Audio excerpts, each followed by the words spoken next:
Live at 4. Hello, everybody. Welcome to Live at 4 on this frosty Wednesday. Welcome back. Hey, nice to see you. Are you feeling a little better? Yeah, I've had a cold, as if you remember last week what I sounded like. It finally all caught up with me, but I had a day of rest. You sound much better. I sound like me. I sound normal again. You do. Oh, I'm glad to hear that, and good to have you back. Yeah, good to see you again. And of course, we are looking at some winter weather again this week. Yeah. Today was the mild day. The mild day. Just wait until tomorrow. Yeah, plan ahead because dangerously cold wind chills are coming into our area soon, setting off an alert day. First Warn meteorologist Jacob Montesano is here with the complete forecast. Jacob. Thanks, Brady and Susan. The good news is that there's not a ton of snowfall in the forecast, but that's about the only good news because the alert day will be for the cold temperatures tonight. And obviously, we have already seen a lot of snow continue to be on the ground and continue to produce some slippery roads out there. But for the alert day tonight, wind chills are expected to drop near -20, and that's going to be the case for Thursday morning. Temperatures right now in the middle 20s, so still not too bad, but earlier in the afternoon, around the noon hour and in the morning, temperatures were in the lower 30s for some areas, so they've been falling throughout the afternoon. And as we take a wider look, they are already in the teens for areas off to the northwest. Now, as we get throughout the evening, we're going to see the skies become clear, which will allow those temperatures to fall even further. We may even see temperatures in the single digits as early as 10 p.m. But then as we get towards the morning tomorrow, we're going to see those temperatures dropping below zero. And these are just the actual temperatures. I'll talk more about the wind chill a bit later. But overnight lows into Thursday morning around 0 to -5. And then as we get to the afternoon tomorrow, they're only going to warm up into the middle teens, with the wind chills likely staying well below that as well. So very cold tonight into tomorrow morning. I'll talk more about the wind chills a bit later and also show you an extended temperature forecast. It's going to remain cold, although not this cold. I'll talk more about that coming up a bit later. All right, sounds good, Jacob. Thank you. Lawmakers at the state capitol are looking to expand the list of mandatory reporters of child abuse. Today, the Republican-introduced bill went before the Assembly Committee on Criminal Justice and Public Safety. Our Ellie LaLiberte was there and breaks down what this legislation could do. The author of this bill says it would close a loophole in mandatory reporting. Right now, child welfare agencies only have to report threatened or suspected cases of sexual abuse or trafficking to law enforcement. But this legislation would require county welfare departments to refer all cases of threatened or suspected child abuse cases to law enforcement. It would also add child welfare department employees to the long list of mandatory reporters. The bill, also called Zoe's Law, comes after the 4-year-old with cerebral palsy died from an alcohol overdose. She tragically passed away following repeated documented instances of abuse. Multiple reports were made, but due to gaps in referral requirements between child welfare agencies and law enforcement, it was too late. This legislation passed in the state Senate in November along party lines. Now, during that floor session, some Democrats brought up concerns that this legislation could put an additional burden onto law enforcement agencies. You can hear the Dane County Sheriff's reaction to that tonight at 6. Reporting at the state capitol, Ellie LaLiberte, News 3 Now. Ellie, thank you. Senator Tammy Baldwin says Congress needs to act for families who are feeling financial struggles this holiday season. She says she's prepared to expand Affordable Care Act subsidies and end tariffs, but hasn't found support from the Republican side. It's hard for parents, especially, to get excited about the holidays when they know that everything from the price of groceries to the cost for gifts that they hope to give to their children to the cost of their health care for their family is all going up. Senator Baldwin says she expects a vote next week in the Senate on the Affordable Care Act subsidies set to expire at the end of the month. There are no current plans for a House vote. Senator Ron Johnson's press office did not respond to a request for comment. Now to a story that we brought you first this morning. No one was hurt in an overnight fire in Middleton. Early this morning, around 2 o'clock in the morning, crews were called to Sunset Ridge Drive near Sunset Ridge Elementary. The homeowner called 911 and was able to safely leave the home. Firefighters put the fire out almost immediately and made sure it was contained. Roughly half a dozen departments responded, but we do not yet have an estimate of any damages. And now, Well, let's take a live look at this. Look at that. It's right in the front of the American Family Children's Hospital, where the annual Santa Fire Truck Parade is happening right now. And looks like there's Santa on the ladder just waving at people. That's very nice. Oh, and I hope the kids can see him out the window, see if they're waving. That would be really nice, kind of cheer them up during this holiday season. Later on News 3 Now at 6, we will have a special interview with Santa once he's done with the parade about this annual tradition. A missing Wisconsin girl is safe after being found with two men in the state of Wyoming who claim they were hired to take her to Utah. Wyoming State Patrol troopers found their car through cell phone pings, finding it on Interstate 80 near Laramie. The two men were arrested and charged with kidnapping and interference with parental custody. It's unclear why the men say they were hired, and police have not released any more details. Well, loneliness is a growing concern, especially for people ages 45 and older during the holiday season and even beyond. A new study from AARP shows loneliness among people in this age group has risen 35% in 2018 to 40% this year. Experts point to increased time constraints and lower participation in community activities as major factors behind these numbers. The holidays are usually seen as a time of connection, but for many, the holidays can highlight feelings of isolation and disconnection. If you have a passion, I'm sure there's a group, whether it's virtual or in person.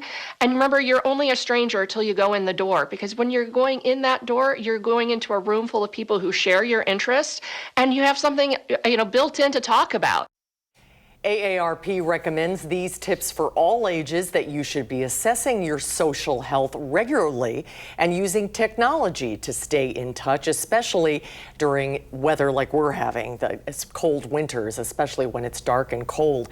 They also say treat your social health like your physical and mental health. Start small. Even little interactions during your daily routine can add up. For more tips, resources, and they even have a calendar of free events if you want to show up somewhere and not be a stranger, visit aarp.org/connect.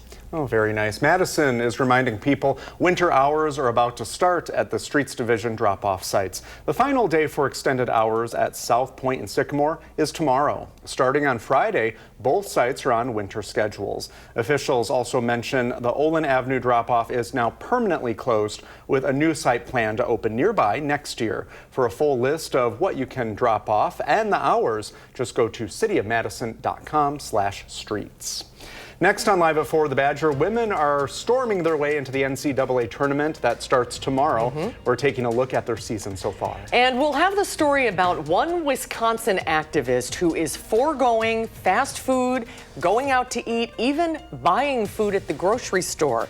Why this man plans to forage for his meals for an entire year. Then high-level talks are taking place at the White House. It seems it's no longer a question of if, but when the U.S. will take military action against Venezuela. Plus, it's beginning to look a lot like January. Ooh, that's a pretty shot as the sun is setting on this Wednesday afternoon, but bitterly cold wind chills are blowing in overnight, and Jacob will break down the alert day conditions in the forecast. 4. Well, a Wisconsin man is metaphorically putting his money where his mouth is. This is quite the story. Writer and sustainability advocate Robin Greenfield is doing his most ambitious challenge yet. He's foraging all of his food for an entire year. Ella Schoberl reports. This is definitely one of the most important foods for this year.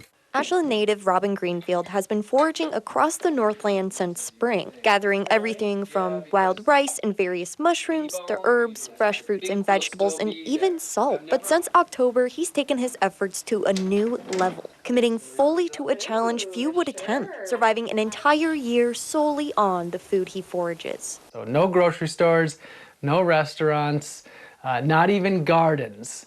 This is a practice of nature is my garden, nature is my pantry, and nature is my pharmacy. Greenfield lived a typical American life until 2011, when he realized the damage his daily actions were causing the earth, so he decided to make a change. One step at a time, I made the transition into living a life that was more sustainable and a life that was more close to Earth. And Greenfield isn't just doing this for himself. We live truly in a land of abundance, and I want to turn more people onto that abundance. He hopes his foraging will inspire others to take the first steps into learning about sustainable food sourcing for a greener future. What do you think about that? It's very interesting. Look at all the stuff he's collected so far. He's done a good job. Do you think you'd be able to do that? For a year? No. Maybe like a weekend? I think it would be a day and I would be back at the grocery store already. Well, at least he's, practicing what he preaches. Creativity, too. Yeah. All right, well, it would be a little cold foraging over the next few days. Our First Warn weather team has been tracking this upcoming alert day all week. Jacob, what can we expect? Well, you can expect to see temperatures as cold as they've been since last winter, as we are expecting temperatures to drop below freezing for the first time this season, and the wind chills to drop into the negative double digits for the first time this season. So bitterly cold tonight into tomorrow, and then even beyond that, although we're not going to see temperatures quite as cold, they are going to stay below normal going forward, with not much snow in the forecast, especially not any big snows in the forecast. Now, before I talk about how cold we're going to get, let me just explain a little bit about what wind chill is. So our bodies lose heat through convection, but when you have no wind, it allows a small layer of heat to stay around our bodies. So when the temperature, for example, is -3, it'll feel like it's -3.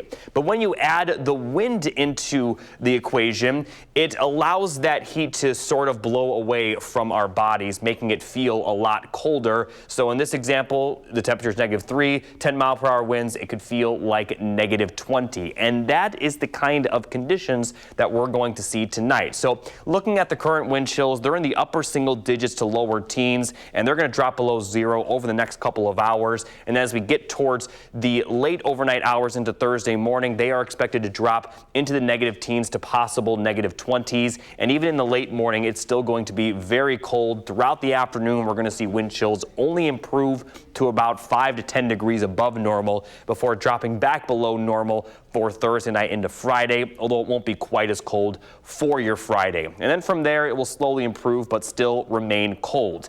Now, looking at the actual temperatures again tonight, we're going to see them drop below 0. And the highs tomorrow, the actual temperatures are only going to get up into the teens. So throughout the entire day tomorrow, despite the fact that we're going to see plenty of sunshine, it will remain very, very cold. And going forward, the temperatures, although they are going to warm up, notice the normal high is way up here in the middle 30s, and we're going to be in the 20s to lower 30s for the next 10 days. We may even see some wind chills drop back below 0 again to start next week. Now, during all this, we'll see a few small chances of snowfall, a little bit of a better chance of snow towards next work week. But right now, we aren't expecting any big systems in the forecast. But as we continue to say, the snow on the ground will stay there with these temperatures. So alert day tomorrow for the cold weather. Staying cold beyond that, just not quite as cold, and not seeing any big snowfalls that will accumulate and add on to the snow that's already on the ground.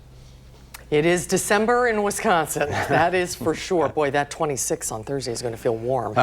Heat wave. After tomorrow. Coming up on the 4, the Packer-Lions game broke records on Thanksgiving Day for NFL viewership. Our senior Packers writer Jason Wilde tells us if the Pack can keep the excitement going for the upcoming game against the Bears. And the nation is holding its breath amid the possibility of an armed conflict with Venezuela. We'll hear the latest from the White House.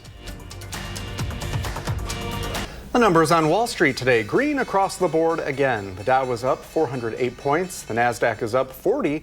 The S&P 500 is up 20. The Pentagon Inspector General has concluded that Defense Secretary Pete Hegseth shared secret military information in a group chat on the platform Signal back in March that could have put the lives of American troops at risk. And this revelation comes as Secretary Hegseth faces growing scrutiny from Congress over 2 strikes on alleged drug boats in Venezuela. Olivia Rinaldi has more from the White House. About the second strike. I didn't know about the second strike. I didn't know anything about people. I wasn't involved in it. President Trump and his defense secretary, Pete Hegseth, distanced themselves from a second strike on an alleged drug boat that targeted survivors from the first strike. So I moved on to my next meeting. couple of hours later, I learned that that commander had which he had the complete authority to do, and by the way, Admiral Bradley made the correct decision to ultimately sink the boat and eliminate the threat. Congress is promising an investigation into the September attack on the alleged Venezuelan drug boat. Congressman Ted Lieu, a former Air Force lawyer, was blunt in his rebuke of the decision. Killing shipwreck survivors is a war crime. But Senator Eric Schmidt, the former Attorney General from Missouri, was equally candid. This nonsense about it being a war crime is total. President Trump says he supports the strikes on the boats and potentially more. I want those boats taken out, and if we have to, we'll attack on land also, just like we attack on sea. President Trump hit several other topics during Tuesday's cabinet meeting, also vowing to deport immigrants from the African country of Somalia. Somebody would say, oh, that's not politically correct. I don't care. I don't want them in our country. Their country's no good for a reason. Their country stinks, and we don't want them in our country. He also railed against an issue Democrats have put front and center. The word affordability is a con job. And he talked about his health. I took my physical. I got all A's, everything. But there were times during the more than 2-hour meeting where the 79-year-old president appeared to struggle to stay awake. Olivia Rinaldi, CBS News, the White House. This morning, the Trump administration announced economic sanctions against members of the Tren de Aragua, a drug cartel which the administration says originates out of Venezuela. Costco is suing the Trump administration, claiming some recent tariffs were unlawful. The company wants a refund if retailers win a related Supreme Court case. Costco says it has worked to keep prices low, but tariffs make that difficult. It imports many items it sells and pays duties on those goods. The Trump administration is urging the Supreme Court to uphold the tariffs. Costco has not disclosed how much the tariffs have cost the company so far. Now to the Badgers. The NCAA tournament begins tomorrow for Wisconsin volleyball. The Badgers are a 3 seed, and 3 of their stars were just named first team All Big Ten. Mimi Collier, who ranked among the national leaders with 5.3 kills per set, earned first team All Big Ten honors. Charlie Feurenbringer, the sophomore setter, also made first team All Big Ten despite missing part of the season. And Carter Booth rounded out the trio, making first team again for her 4th career selection. Well, from volleyball to football, it is the rivalry game of the season. It's getting real now, y'all. The Packers are taking on the Bears this weekend. Our senior Packers writer Jason Wilde reports from Green Bay. There are only 5 games left in the regular season for the Green Bay Packers. And oddly enough, they haven't seen the Chicago Bears yet. They'll see them for the first time on Sunday here at very chilly Lambeau Field. And then they'll see them again 2 weeks later in Chicago at Soldier Field. Matt LaFleur admits that is a scheduling quirk that he's unaccustomed to. Well, you only show half your game plan.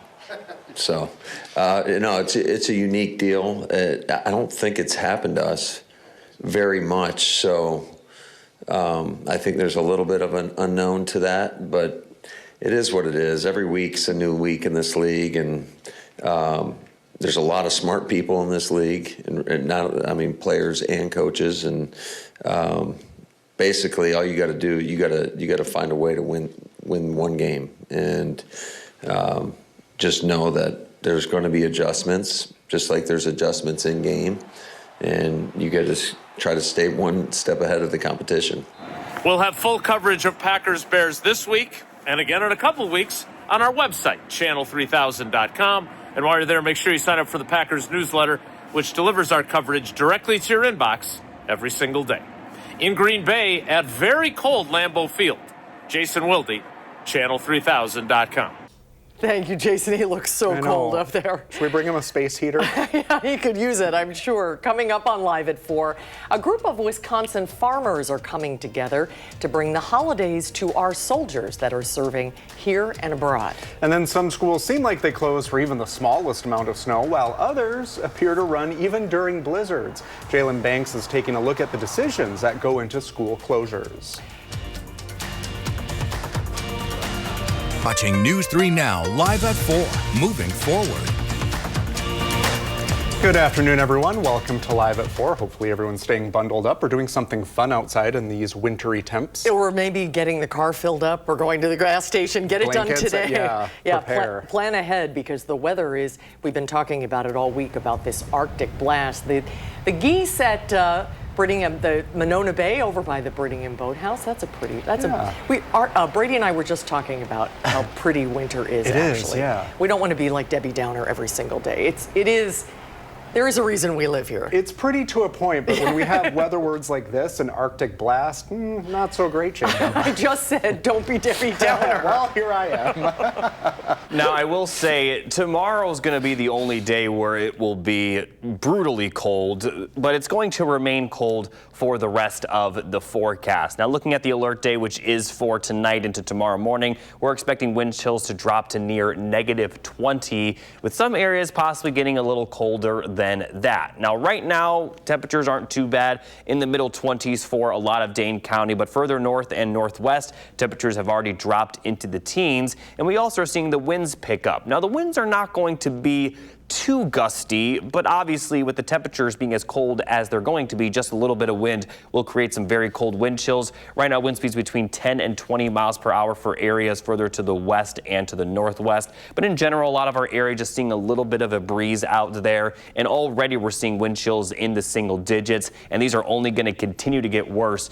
as we head into the evening and overnight. Now, the temperatures during the evening are likely going to drop into the teens, and another reason we'll see these cold temperatures is the clouds will become a little bit more clear overnight, and that is a big driving factor in when we see those cold nights, is when we see those clear conditions. So very cold overnight, lows dropping to near 0 to -5. Wind chills will be even colder. So I'll continue talking more about the wind chills and show you our next chance of snow coming up a bit later. All right, Jacob, thank you. This weather is perfect conditions if you want to stay indoors. That's for sure. And we all know what it's like to be in school during this time of year, hoping to stay home for a snow or even a sick day. News 3 Now's Jalen Banks spoke with a local district on how it determines when to cancel.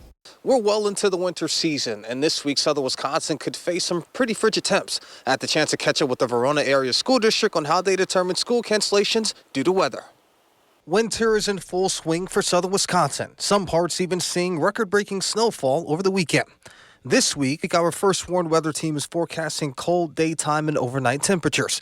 I had the chance to catch up with Chad Weezy, Deputy Superintendent of Verona Area Schools. He says school cancellations for cold and snow differ. However, time is of the essence to make a decision for both. Then we'd really have to make a decision, no later than 5:30 a.m. Because we're in touch with folks like you to make sure our families are informed.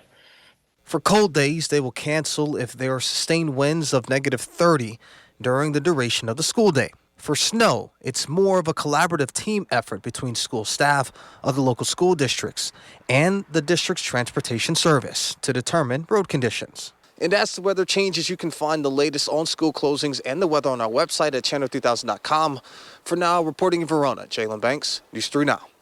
Jalen, thank you. And tonight at 5, we'll hear from local parents about their thoughts on the process. 16,000 Christmas trees are rolling out to bring Christmas to our troops. The National Trees for Troops program brings the trees to bases across the country to help service members celebrate the holidays. About 800 of those trees were grown in Wisconsin, and crews spent today loading about 300 of them for shipment. This year's donations are headed to Fort Sam Houston, Lackland Air Base, and Randolph Air Base.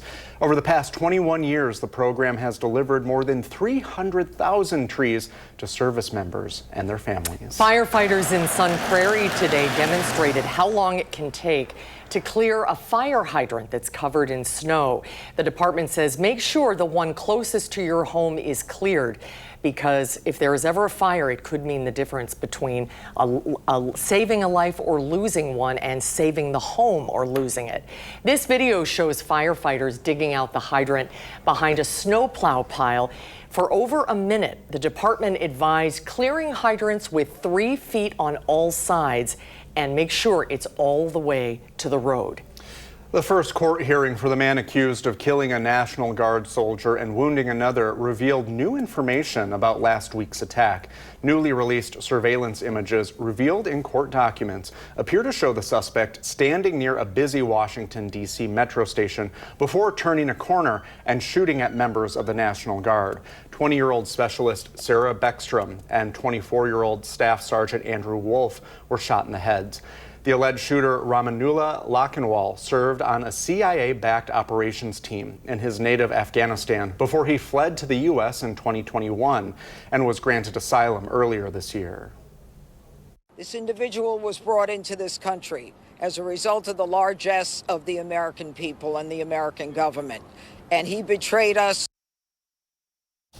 The suspect remains in the hospital, as does Staff Sergeant Wolf. Specialist Beckstrom died Thanksgiving Day. The suspect's next court appearance is scheduled for January 14th.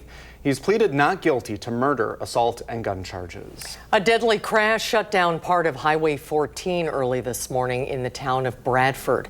The Rock County Sheriff's Office says it happened around 6 o'clock this morning when a westbound Ford Fusion lost control near South Carver Rock Road and crossed into oncoming traffic. A Chevy Avalanche traveling east hit the car, killing the Fusion's driver despite life-saving efforts at the scene. The victim will be identified by the Rock County Medical Examiner's Office. No criminal activity is suspected.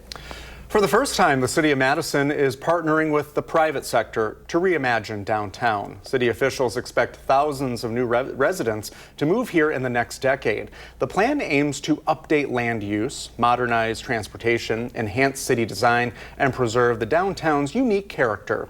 Downtown Madison, Inc. is focusing on the economic sector, supporting existing businesses while attracting new ones.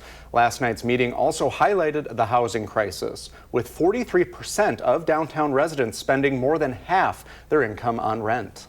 What's, I think, really important about this is that we have national consultants that have seen other work in other cities. And if we can take some of those ideas and run with it, I think we can create our own Madison.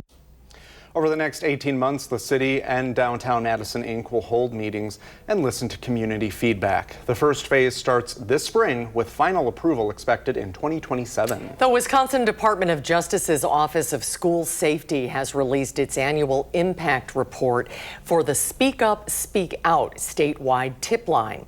The report shows a major uptick in usage, with growing trust from students and families, allowing earlier intervention on issues like bullying to serious threats. The group received nearly 7,000 tips during the last school year. That's a 31% increase from the year before. Bullying remains the top concern at over 2,000 tips, which was consistent with previous years. Among those tips, nearly 1,000 were considered potentially life-saving, and that includes threats involving weapons, suicide, and planned school attacks. Next on Live at 4, Jacob is back with another check of the first warn forecast. And then we'll talk with Jenny Dahlman from the Overture Center about all of the upcoming shows and events happening at Overture this month of December. And we're talking about a video that is quickly going viral, where a local police officer hopes to make his community better one day at a time.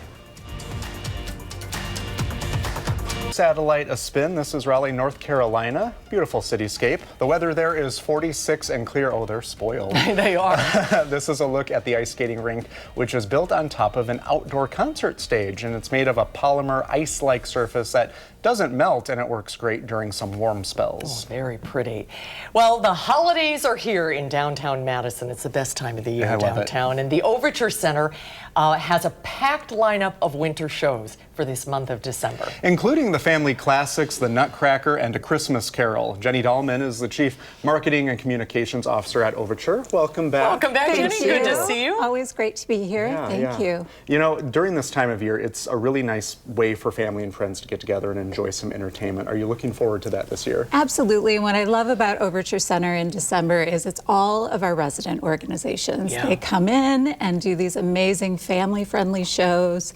The entire building is just filled with fun and laughter and kids, and it's just lights. It's so beautiful. lights. It's just so physically beautiful Yes, too. yes. Speaking of, let's start with Canopy Dance. Yes, every year they do this Winter Fantasia, and it is a collection of different cultural dance. So they have Indian, Scandinavian dance, and then they top it off with an American tribute to Leonard Bernstein. Oh, I love that. It looks very nice. Did they do that on the main stage? No, they actually do it in Promenade Hall. Oh, great. Good to know. Yeah.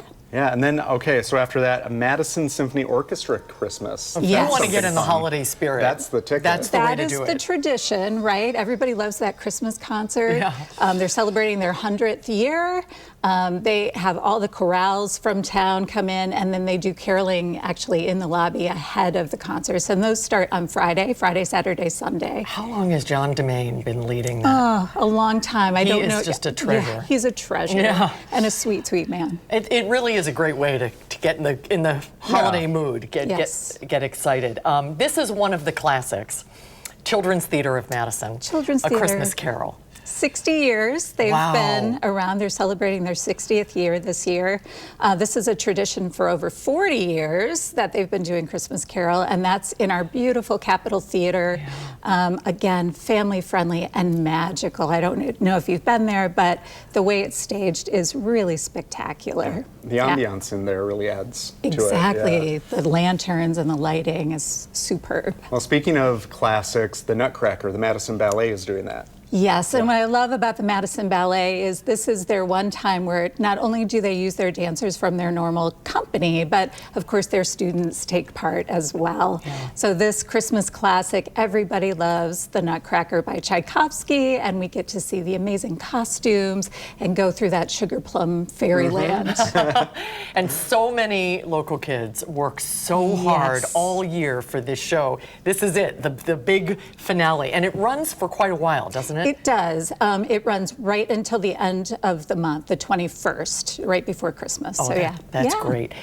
Four Seasons Theater, one of our local theater companies. What are they doing? Hello, Girls. I think this is a reprise. I think they've done it before with us. It's a wonderful historical look at the first soldiers, women soldiers in World War II. Oh, really? And they actually were the ones who were working on the switchboards at the time, and they really did contribute a lot to, bringing intel to different parts of the world. Entertaining and educational. That's great. Exactly. Great music, too. You brought some fun stuff that people, if they need to bundle up. Yes, bundle up. And some Great Overture Christmas gear. gifts, in addition to some gift certificates to shows, right? We designed a whole new line of merch. This is the Capitol Theater. That's If you beautiful. notice, this is actually the carpet in the Capitol Theater. So an historic, nod. I love the color, and we all need one of these. Yes. Yeah. With the Even Overture even I symbol. do with all of this hair. Yes. And tote bags and a whole line also for kids. We have Kids in the Rotunda shirts and little onesies, which are so cute that they say, I'm a future theater kid. Oh, and is that at the Overture Center or in the Yes. lobby at Momoka? No, it's actually at Overture Center. We have a pop-up little shop. It's open on Saturday and Sunday, basically from the start of the morning for, Kids in the Rotunda at 8:30. Till about 5:30 at night. So anyone coming into the lobby during the weekend can pick up some extra gifts and gift certificates. That's wonderful. And a gift certificate to a show, that's always a great idea. That's a good gift to idea, do some shopping and then see a great show. Yeah. What more could you want? You're welcome, everyone. All right. Thank you so much, Jenny, great to see you. Thank you so much. We'll see you soon. Happy holidays. To you as well. To you. Yeah, you'll need a little bit of an escape because we are coming up on some dangerously cold weather. Here's meteorologist Jacob Montesano. Jacob. Thanks, Brady. Yeah, tonight we are going to see those wind chills below zero all night, and they're going to drop at least into the negative teens for just about everybody. Could drop to near negative 20, and the temperatures, they're going to stay below normal after that. Now, they're not going to be as cold as they will be tonight into tomorrow morning, but winter-like weather will stick around, but we're not going to see a lot of accumulating snow going forward, certainly not any big systems in the forecast. Now, looking at some wind chill impacts, I want to focus your attention on this bottom part, just how quickly frostbite could occur when wind chills are at these levels. Now tonight we're going to see wind chills as cold as negative 20, so on exposed skin that could cause frostbite in 30 minutes, which may seem like it's not a long period of time, considering many people are probably only going to be outside for less than 5 minutes at a time tomorrow. It's still still is important to point out that if you are going to be outside for any reason for a prolonged period of time, definitely bundle up. Now, looking at the wind chill specifically, right now they're in the single digits. They're going to drop below 0 this evening and continue to fall as we head towards Thursday morning. Again, wind chills could be as cold as -20 to start the day. And even as we get into the afternoon, they are going to hover around 0 to 5 degrees above 0 and then drop back below 0 for the evening tomorrow. And then for Friday morning, kind of right around 0. Still going to be a cold morning, just not quite as cold. And then for Friday afternoon, we are going to see those temperatures begin to improve a little bit, but we are going to remain cold. And fast forwarding to the Packers game against my Chicago Bears this Sunday, it is going to be a very cold one there. Should be dry though, maybe some light snow, but certainly going to be cold. As I mentioned, these cold temperatures are going to continue for all of Wisconsin. But as far as snowfall goes, at least in southern Wisconsin, there are several light snow chances, but nothing is expected to produce much accumulation, maybe early next week, but a lot can change between now and then. What will be almost certain are those cold temperatures.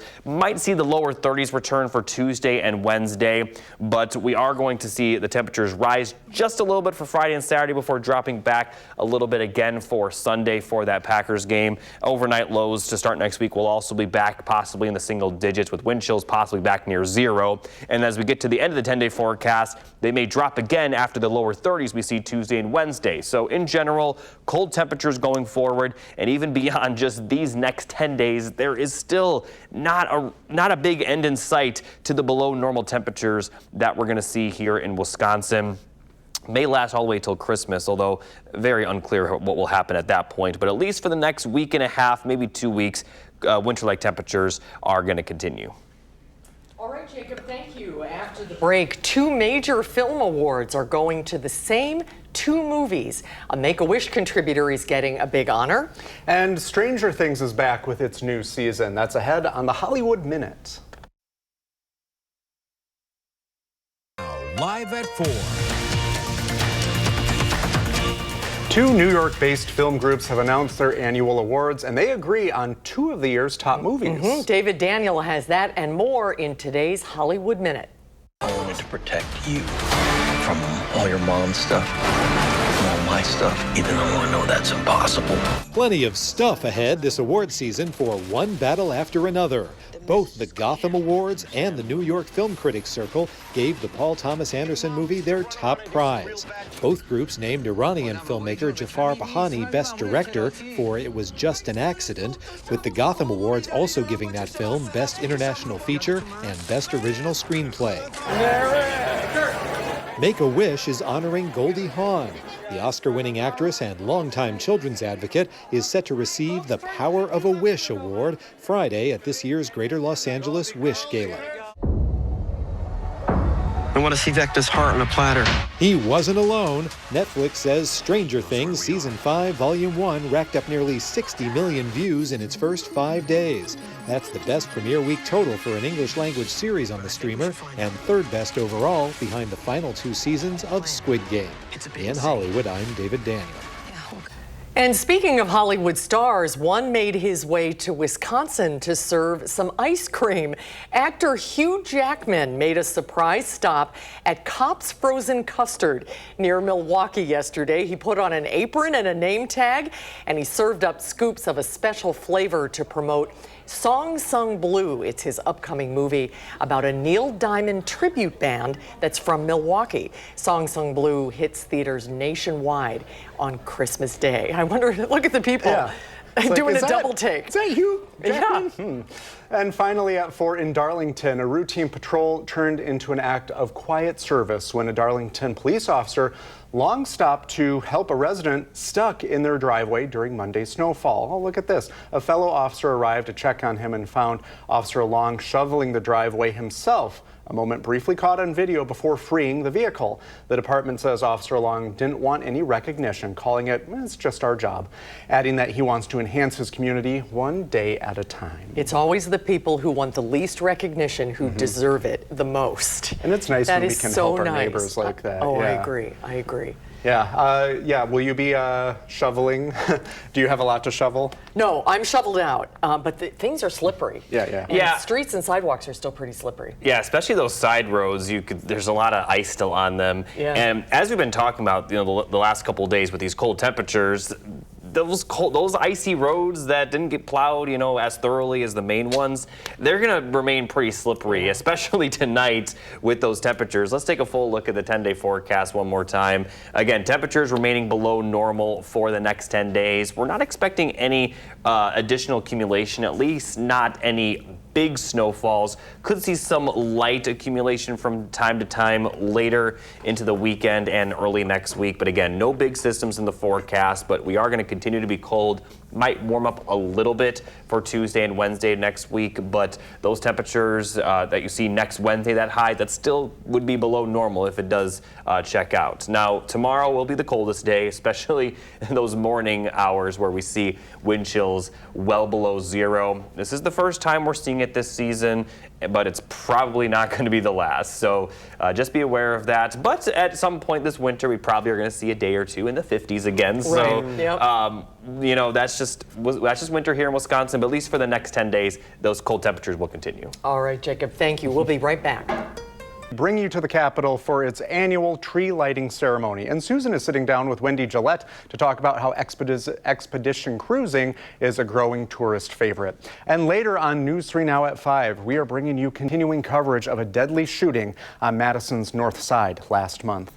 Thanks for watching Live at 4 today. We'll see you back here tomorrow. You can always find us streaming 24/7 on Channel 3000+. News 3 Now at 5 starts now.